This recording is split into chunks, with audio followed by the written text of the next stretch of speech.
Sri Rivesh Vade, who is also known as Bodhashri, is a software engineer by education who completed his management studies from IIT Mumbai. However, a close encounter with death resulted in total transformation, and he started reaching out to people and enlightening them through the preachings of Pasayadan. He founded the Bodh Marga Foundation in 2012 with the aim of spreading knowledge and wisdom among the masses. Besides his spiritual discourses, Bodhashri Rivesh Vade has also started initiatives like Project Mauli, Project Gaushala, Bodh Spandhan, Bodh Ashram, and several others. In 2015, he was felicitated at an international convention in London. The science group conferred upon him the Speaking Tree Award in 2017, and in 2021, the Tata Memorial Hospital honored him for his contributions to this field. As a spiritual guru, he has conducted more than 1,200 workshops over the last 1 decade in India and abroad, healing more than 10 lakh individuals through Nada Spandhan. Let's listen to Bodhashri Rivesh Vade.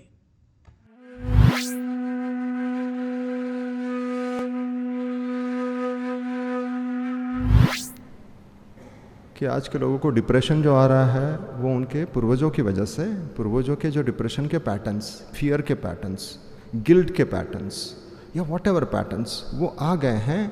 वो DNA के patterns आपको छोड़ नहीं रहे। आप क्या बोलते हो कि मैं इस फैमिली का हूँ,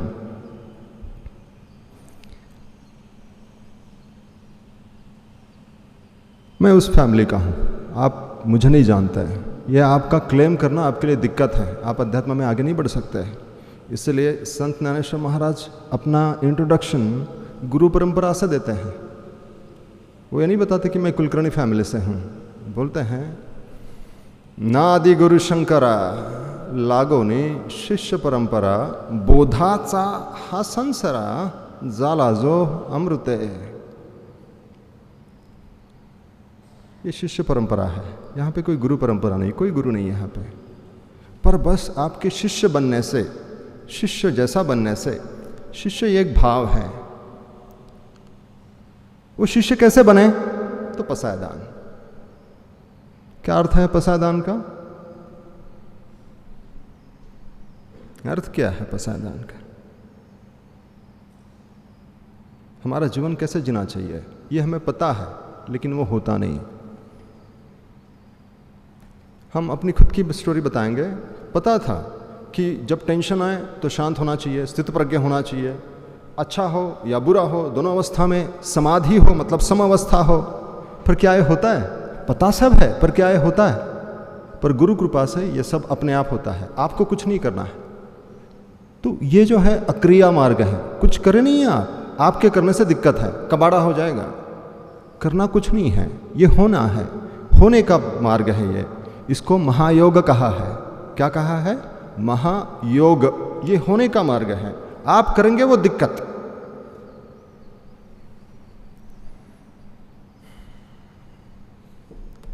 तो पसायदान का अर्थ है प्रसाद, उसका दान। वो कहाँ से मिल सकता है? जिसके पास है। जिसके पास पैसा है वो पैसा देगा आपको, जिसके पास ज्ञान है वो ज्ञान देगा, जिसके पास जो है वो देता है, और जिसके पास जो नहीं है वो प्रिटेंड करता है। अभी आपको एक मैं बात बताता हूँ। आपको पता है वाली और सुग्रीव नाम सुने आपने? आई एम श्योर आपने सुने होंगे। वाली और सुग्रीव। सुग्रीव मतलब जो बहुत बढ़िया बात करता है, जिसकी ग्रीवा बहुत सुपर है। सुग्रीव जो बात करके आपको बहुत अच्छी अच्छी बातें बता देता है, लेकिन वो आपको फंसाता है। राम को भी फंसाया उसने। वाली, असली वाली कोई और होता है, जिसका अनुभव है वो वाली है, और जिसका अनुभव नहीं लेकिन बात कर रहा है वो सुग्रीव। तो इसीलिए ये जो बोध जो है वो वही देगा जिसके पास वो बोध आया। तो ये जो बोध जो है ये कॉन्टेजियस है। यकीन मानो हम 10 साल से ये कर रहे हैं, पर ऐसे मास में बहुत कम लोगों से बात कर पा रहे हैं। अभी अभी बात करना सीखे हैं, पर एक एक को पकड़ के पसायदान, एक को पकड़ा, एक को पकड़ा, एक को पकड़ा, और वो पसायदान जी रहा है बकायदा, वो जी रहे हैं पसायदान। क्या हुआ इससे? जीवन में बड़ी शांति आई। क्या हुआ इससे? रिलेशन बहुत बढ़िया हो गए। क्या हुआ इससे? कर्म से आप छूट गए। बहुत ज़्यादा कर्म जो होते हैं ना, कर्म जो हमें बांधते हैं, जो अगले जन्म में दिक्कत देंगे, उससे छुटकारा हुई। ये याची देही याची डोला आप अनुभव करोगे बकायदा, यकीनन। ये संत ज्ञानेश्वर महाराज डंके की चोट पे बताते हैं आपको कि ये इसी जन्म में हो सकता है। याची देही याची डोला, हम भी अनुभव कर रहे हैं और लोग भी अनुभव कर रहे हैं। बड़े विनम्रता से मैं आपको बता रहा हूं, क्योंकि हमें बात करने नहीं आता। बात करते हैं तो शायद ऐसे लगता है कि हम बड़े ही एरोगेंस में बात कर रहे हैं, पर ये इसी जन्म में, इसी समय पॉसिबल है। ये प्रसाद वही दे सकता है। प्रसाद का मतलब क्षमा आर्जव दया तोष सत्यम वद पीयूष भज। क्या मैं क्षमा कर पाता हूं? नहीं होता मेरे से। तो क्षमा करने की ताकत मुझे गुरु से मिलेगी। वो मिलेगी, अपने आप होगा। देखो मेरा हुआ ऐसे कि क्षमा अपने आप होने लगी, फॉरगिवनेस अपने आप होने लगा।